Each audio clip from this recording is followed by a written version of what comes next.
എല്ലാവർക്കും നമസ്കാരം. ഷിപ്പിൻ്റെ ലൈഫ് എന്ന് പറയുമ്പോൾ എല്ലാവർക്കും ഭയങ്കര അത്ഭുതമാണ്. അപ്പോൾ ഇനി അങ്ങോട്ട് വീഡിയോയിൽ നിങ്ങൾക്ക് എല്ലാവർക്കും എൻ്റെ ലൈഫും ഷിപ്പും അതിൻ്റെ ഡീറ്റെയിൽസും കാര്യങ്ങളെല്ലാം കാണിച്ചു തരാമെന്ന് വിചാരിച്ചു. ഈ കാണുന്ന ചെറിയൊരു ബോട്ടാണ്. ഇത് നമ്മൾ റിപ്പയർ വർക്കിന് വേണ്ടിയിട്ട് കയറ്റിയിരിക്കുകയാണ്. ഇതാണ് ഞങ്ങളുടെ വർക്കിംഗ് പ്ലേസ്. ഇവിടെയാണ് ഷിപ്പുകൾ കാര്യങ്ങളെല്ലാം മുകളിൽ കയറ്റിയിട്ട് നമ്മൾ റിപ്പയർ വർക്ക് ചെയ്യുന്നത്. ഈ കാണുന്ന ട്രോളിയിലാണ് നമ്മൾ ഷിപ്പ് മുകളിൽ കയറ്റിയിട്ട് ജോബ് ചെയ്യുന്നത്. ഈ കാണുന്ന റെഡ് വെസൽ ഇതും നമ്മുടെ തന്നെ വെസലാണ്, റിപ്പയറിന് വേണ്ടി കയറ്റിയിട്ടുള്ളതാണ്.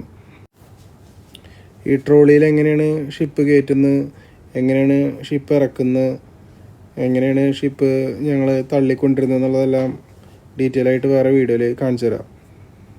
ഇപ്പോൾ ഇതാണ് നമ്മുടെ ഷിപ്പ്. ഇത് നമ്മൾക്ക് ജോബിന് വേണ്ടി വന്നിരിക്കുന്നതാണ്. ഇതെല്ലാം നമ്മുടെ വർക്കേഴ്സാണ്.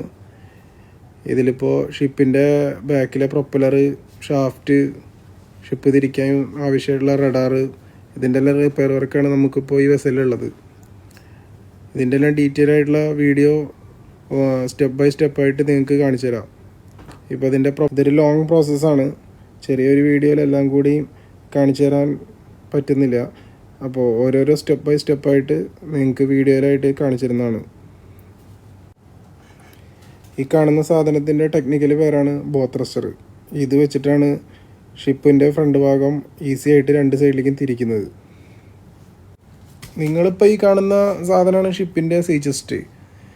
ഇത് ഷിപ്പിൽ ആവശ്യമായിട്ടുള്ള സീ വാട്ടർ, വെസലിൻ്റെ ഓപ്പറേഷൻ ആവശ്യമുള്ള സീ വാട്ടർ എല്ലാം ഉള്ളിലേക്ക് എടുക്കുന്നത് ഇതുവഴിയാണ്. സാധാരണ നമുക്ക് ഷിപ്പിൽ A to Z എല്ലാ ജോബുകളും ഉണ്ടാവാറുണ്ട്.